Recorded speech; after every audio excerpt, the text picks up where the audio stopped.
ശോഭ എന്തിനാ കരഞ്ഞത്? എന്നെ അമ്മ വഴക്ക് പറഞ്ഞത് ഞാൻ മനസ്സമാനം തരാത്തോണ്ടാണത്ര ദിനേശ് ചേട്ടൻ കുടി തുടങ്ങിയത്.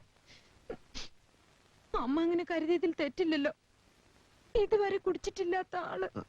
ശോഭയല്ലേ പറഞ്ഞത് കെന്നഡി കുടിച്ചിരുന്നു, വിൻസ്റ്റൺ ചർച്ചിൽ കുടിച്ചിരുന്നു എന്നൊക്കെ? കുടിക്കുന്നവര് കുടിക്കട്ടെ, ഇല്ലാത്ത ശീലം ഉണ്ടാക്കേണ്ട കാര്യം ദിനേശ് ചേട്ടനുണ്ടോ? പുരുഷത്വത്തിന്റെ.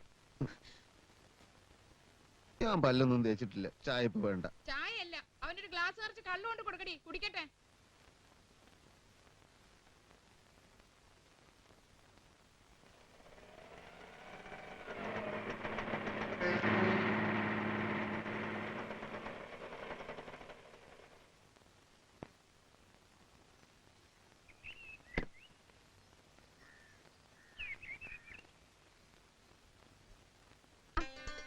ഇതാരാ ഇത്? തങ്കമണി, പ്രകാശം വന്നു. നീ എന്തെത്ര പെട്ടെന്ന് വരുന്ന വിവരത്തിന്റെ ഒരു കത്ത് പോലും അയച്ചില്ലല്ലോ. പെട്ടെന്ന് വരാനുള്ള ഒരു സാഹചര്യം ഒത്തുകിട്ടി പോന്നു. ആ എവിടുത്തെ പുതുമുഖം? ആഹാ, ഇതാണോ ന്യൂ ഫേസ്? എന്റെ കണക്കൂട്ടലുകൾ അപ്പടി തെറ്റിപ്പോയല്ലോ. എന്ത് കണക്കൂട്ടൽ? ചേട്ടത്തെ അമ്മയ്ക്ക് വേണ്ടി ഞാൻ പുതിയ ടൈപ്പിൽ കുറച്ച് ഉടുപ്പുകളൊക്കെ കൊണ്ടുവന്നിട്ടുണ്ടായിരുന്നു. പക്ഷെ തടി ഞാൻ പ്രതീക്ഷിച്ചതിൽ അല്പം കൂടുതലാ. നീ എന്തിനാ അങ്ങനെ പ്രതീക്ഷിക്കാൻ പോയത്? പ്രകാശന് ഒരു കത്തെഴുതണമെന്ന് കരുതിയിരുന്നതാ. എന്നിട്ടെന്താ ഇല്ലെന്റെ കിട്ടിയില്ലേ? അല്ല, ഇത്ര പെട്ടെന്ന് വരുമെന്ന് വിചാരിച്ചില്ലല്ലോ. എത്ര ദിവസത്തെ ലീവ് ഉണ്ട് പോനെ? ധാരാളം. എന്ന് വെച്ചാ തോക്കിനകത്ത് കയറാമേ. ഇഷ്ടം പോലെ സമയമുണ്ടല്ലോ. നമുക്ക് വിശദമായ ഒരു ചർച്ച തന്നെ നടത്തിക്കളെ. ആദ്യം കുറച്ച് വെള്ളം ചൂടായിത്താ. ഭയങ്കര യാത്രാക്ഷീണം. ആ ചേട്ടൻ പ്രസ് പോയി കാണൂല്ലേ? പ്രസ്സിലാണോ കള്ളുഷാപ്പിലാണോ എന്ന് ആർക്കറിയാം.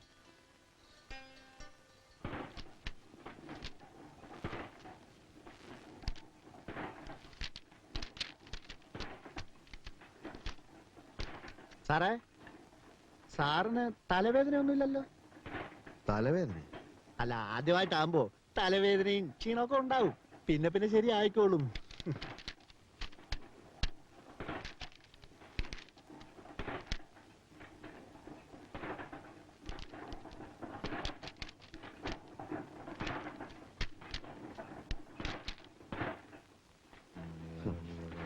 സാറിന് കുറച്ച് വിവരവും വിദ്യാഭ്യാസവും ഒക്കെ ഉണ്ടെന്നാണ് ഞാൻ വിചാരിച്ചിരുന്നത്. വിശ്വാസവഞ്ചന കാണിക്കരുത്. നമ്മൾ തമ്മിൽ പല പല രഹസ്യങ്ങളും കൈമാറിയിട്ടുണ്ട്. അതൊക്കെ ഈ വർക്കേഴ്സിന്റെ മുമ്പിൽ വിളമ്പി എന്റെ റെസ്പെക്ട് കളയരുത്. മനസ്സിലായില്ല. നമ്മൾ ഇന്നലെ കുടിച്ച കാര്യം ആ സഹദേവൻ അറിഞ്ഞല്ലോ. ഏയ്, ഞാൻ പറഞ്ഞതല്ല. ബാറിൽ വെച്ച് ഒരുപാട് പേര് കണ്ടതല്ലേ? കൈ കഴുകാൻ വെള്ളം വെച്ച സിമെന്റ് തൊട്ടിയില് താൻ മൂത്രം ഒഴിച്ചത് ആ ഏരിയ മുൻപാട്ടാ. അങ്ങനെ ഒരു സംഭവം ഉണ്ടായി. അങ്ങനെ ഒരു സംഭവം ഉണ്ടായി. അതൊന്നും കുഴപ്പമില്ലെന്നേ. നമ്മൾ മൈൻഡ് ചെയ്യണ്ട. ദിവസേന കുടിക്കുന്നത് ഒരു ശീലാക്കിയാ മതി. ആളുകളുടെ വായ താനടയും. ബാക്കി കാര്യം ഞാൻ ഏറ്റു. മതി മതി, ഇപ്പൊ തന്നെ ആകെ നാറി. ഒരു കാര്യം പറയാ, ഇനി അധികം പരസ്യപ്പെടുത്തണ്ട കേട്ടോ. ഭയങ്കര എക്സ്പ്ലോയിറ്റേഷൻ ആണെന്നേ. ഓവർ ടൈം ചെയ്ത വേജസ് എന്തെങ്കിലും വെക്കും. സൂപ്പർവൈസർമാര് ഒരു സേർട്ട് വലിക്കാൻ പോലും സമ്മതിക്കില്ല. എന്നിട്ട് സംഗതി സഹിക്കാൻ വേദായപ്പോ ഞാൻ ഒരു സെംഡിയുടെ മുറി കയറി ചെന്നു. ഏയ്യാ, ഉനക്ക് വെക്കമല്ലയാ, വേജസ് കറക്റ്റാ കൊടുക്കലെന്ന മോന്ത അടിച്ച് പരത്തുവൻ എന്ന് പറഞ്ഞു. ജോലി തന്ന ആളിനോട് അങ്ങനെ തന്നെ പറയണം. നീ പോടി, ഞങ്ങൾ ആണുങ്ങൾ സംസാരിക്കട്ടെ.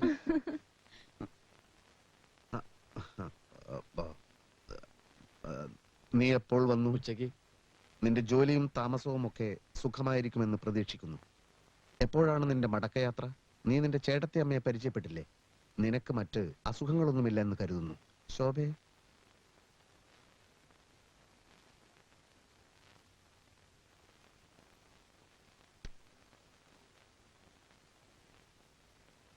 ഇന്ന് കുടിച്ചിട്ടില്ലേ?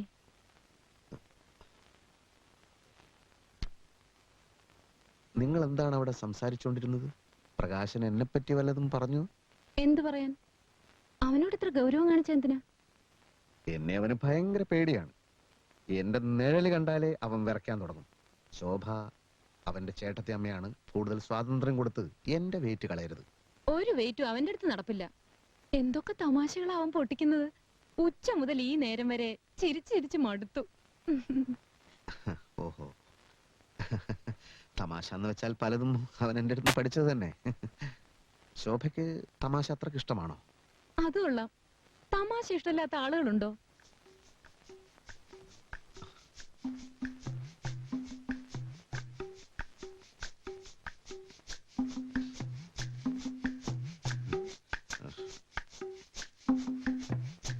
ദാമ്പത്യ ജീവിതത്തില് ഫലിതത്തിന് ഇത്രയും സ്ഥാനമുണ്ടെന്ന് ഞാൻ ഇന്നലെയാണ് മനസ്സിലാക്കിയത്. ഓ, ദിനേശ, ആ കുട്ടി ചിരിക്കല്ലേ വേണ്ടു. അതെ, അപ്പൊ പിന്നെ ഇടയ്ക്കിടയ്ക്ക് ഇക്കിളിയാക്കിയ പോരെ. അങ്ങനെയുള്ള ചിരിയല്ല സാറേ. അപ്പൊ സ്ട്രോങ് ആയിട്ടുള്ള ഫലിതം വേണം അല്ലേ? ഫലിതം എന്ന് വെച്ചാ പകല് പറയണതുണ്ട്, രാത്രി പറയണതുണ്ട്. രാത്രി ഫലിതം വേണ്ട, പകലത്തേത് മതി. അപ്പൊ പിന്നെ ലൈറ്റ് ആയിട്ടുള്ളത് മതിയില്ലേ? മതി, പക്ഷെ അവള് ചിരിച്ചിരിച്ച് മടുക്കണം. ദിനേശൻ ഒരു കാര്യം ചെയ്യും, ഈ മംഗളത്തിലും മനോരമയിലും വരുന്ന ഫലിത ബന്ധുക്കള് ഒന്ന് വീശി നോക്ക്. അയ്യോ, അത് അവള് വായിച്ചതാണെങ്കിൽ. പുതിയ ലക്കങ്ങളല്ല, ഒരു 10 കൊല്ലം മുമ്പുള്ളത്. എന്റെ കയ്യിലുണ്ട് കുറച്ചൊക്കെ. ഇനി അഥവാ അത് ഏറ്റില്ലെങ്കിൽ പിന്നീട് കുറച്ചെണ്ണം ഞാൻ എഴുതി തരാം. എന്തായാലും ദിനേശൻ ധൈര്യമായിട്ടിരിക്കും, പേടിക്കണ്ട.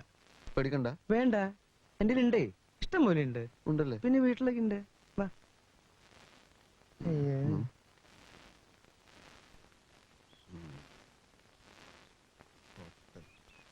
ഹോട്ടലാണെന്ന് കരുതി ബാർബർ ഷാപ്പിൽ കയറിയ വൃദ്ധൻ. എന്തുണ്ട്? കട്ടിങ്ങും ഷേവിങ്ങും രണ്ടും ഓരോ പ്ലേറ്റ് പോരട്ടെ. ഹോട്ടലാണെന്ന് കരുതി ബാർബർ ഷാപ്പിൽ കയറിയ വൃദ്ധൻ. എന്തുണ്ട്? ദിനേശേട്ടാ എന്തിനാ കട്ടിങ്ങും വിളിച്ചത്?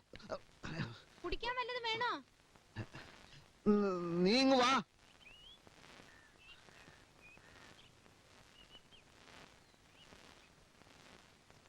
ഇതെന്തിനാ ഇവിടെ വന്നിരിക്കുന്നത്? വല്ല രഹസ്യമുണ്ടോ? ഹേയ്, ഭാര്യയും ഭർത്താവും ഒക്കെ ആവുമ്പോ അവർക്ക് അവരുടേതായ ചില തമാശകളും കാര്യങ്ങളും ഒക്കെ ഉണ്ടാവുമല്ലോ. എനിക്കാണെങ്കിൽ ഒരുപാട് തമാശകൾ പറയാൻ അറിയാം. പക്ഷെ അമ്മയുടെ തങ്കമണിയുടെ മുമ്പിൽ വെച്ച് നമ്മള് എന്നെ എന്തിനാ ഇപ്പൊ വിളിച്ചത്? ഞാൻ തുണി കഴുകാണ്. അത് നമുക്ക് പിന്നെ കഴുകാലോ. അതിന് മാത്രമുള്ള പ്രശ്നം എന്താ? പ്രശ്നമല്ല, ചില നർമ്മ സംഭാഷണങ്ങൾ, ചില തമാശകൾ. ഞാനിപ്പോ പ്രസ്സിൽ വെച്ച് ഇങ്ങനെ ഇരിക്കുന്ന സമയത്ത് പെട്ടെന്ന് എനിക്ക് ചില തമാശകൾ തോന്നി. അതോടനെ ശോഭയോട് വന്ന് പറഞ്ഞിട്ട് പോകാമെന്ന് കരുതി. എന്ത് അങ്ങനെ തമാശ?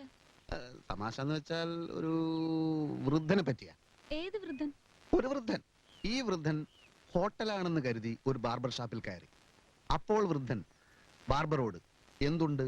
അപ്പോൾ ബാർബർ കട്ടിങ്ങും ഷേവിങ്ങും. അപ്പോൾ വൃദ്ധൻ രണ്ടും ഓരോ പ്ലേറ്റ് പോരട്ടെ.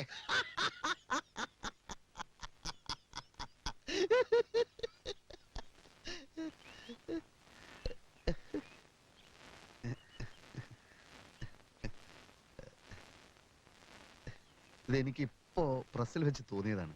ദിനേശേട്ടൻ എന്ത് പറ്റി? ശോഭയ്ക്ക് തമാശ ശരിക്കും അങ്ങോട്ട് മനസ്സിലായില്ല അല്ലേ? എന്നാ പിന്നെ വേറൊരു തമാശ പറയാം. ഇത് എന്തായാലും ശോഭയ്ക്ക് ചിരി വരും. ഭയങ്കര തമാശ. എനിക്ക് തുണി കഴുകണം, അമ്മയ്ക്ക് ദേഷ്യം വരും. എന്ന് വെച്ചാൽ എങ്ങനെയാ? ഇതും കൂടി കേട്ടിട്ട് പോയാൽ മതി. ഇതും എനിക്കിപ്പോ പ്രസിൽ വെച്ച് തോന്നിയ വേറൊരു തമാശയാണ്. പെണ്ണ് കാണാൻ വന്ന പയ്യന്റെ അച്ഛനോട് പെണ്ണിന്റെ അച്ഛൻ ടിഫിൻ കഴിച്ചു കഴിഞ്ഞിട്ട് അഭിപ്രായം പറയാമെന്നാണല്ലോ പറഞ്ഞിരുന്നത്. എന്നിട്ട് എന്താണ് പറയാത്തത്? അപ്പോൾ പയ്യന്റെ അച്ഛൻ ബജ്ജിയിൽ ഉപ്പ് പോരാ. മിണ്ടല്ലേ, പ്രകാശനെ.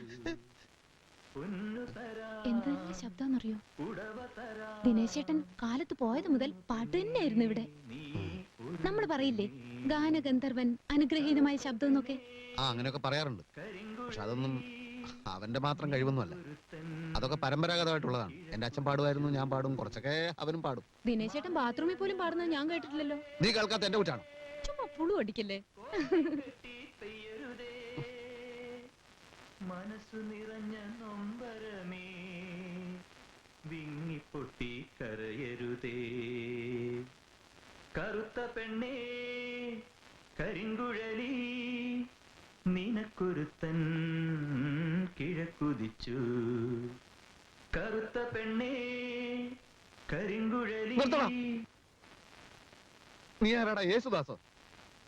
ആരാടാ നിന്റെ കരിങ്കുഴലി? പോടാ എന്റെ മുമ്പെന്ന്. കേറി പോടാ അലവലാതി.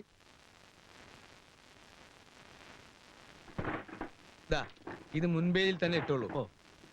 ചേട്ടന്റെ ഭാര്യയുടെ കൂടെ അനുജൻ ഒളിച്ചോടി. ചെട്ടിത്തറ ആഗസ്റ്റ് 31.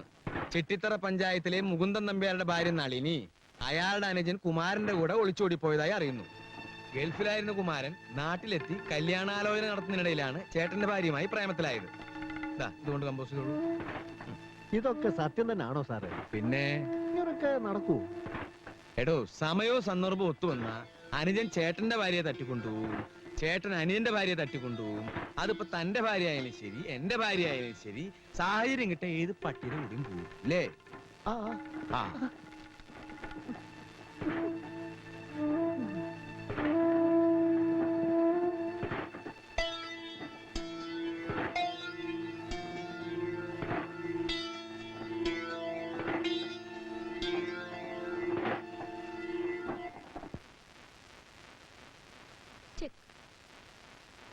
അതെങ്ങനാ ചെക്കാവുന്നേ? നല്ലോണം കണ്ണുപിടിച്ച് നോക്ക്. ഓ, ആനച്ചക്കാണല്ലേ. ഇപ്പൊ ശരിയാക്കി തരാം. ആ അത് പറ്റില്ല. ഈ കുതിരയെ പോലെ എങ്ങനെയാ മന്ത്രി ചാടുന്നേ? ചെസ്സിൽ അങ്ങനെയൊന്നുമില്ല. എങ്ങനെ വേണം മൂവ് ചെയ്യാം? അത് പറ്റില്ല. കള്ളക്കളി ഞാൻ സമ്മതിക്കില്ല. ശരി, കൈയെടു. പുതിയൊരു മൂവ്മെന്റ് നടത്താം. ഉം. ഇവൻ എന്തൊരു കള്ളനാന്നറിയോ? കണ്ണു തെറ്റിയ കള്ളക്കളി. ചേട്ടത്തി മോശമൊന്നും അല്ല. പ്രകാശ, ഒരു ചെറിയ കാര്യം പറഞ്ഞോട്ടെ. ദിനേശേട്ടന് ചായ വേണോ? വേണ്ടി വന്നേക്കും.